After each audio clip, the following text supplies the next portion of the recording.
And these guys just have to stay out there. They would already be up there eating it if the dog wasn't here. He won't hurt them, he just scares because just his presence is enough. And then I'm just amazed by these birds, there's so many of them.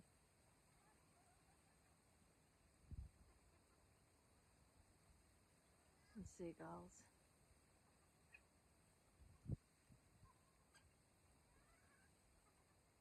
There's more ducks over here on the right.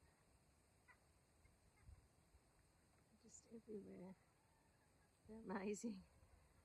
Yeah, so I've got to be careful because it looks like these guys have been eating my bird's food. There's not many predators here.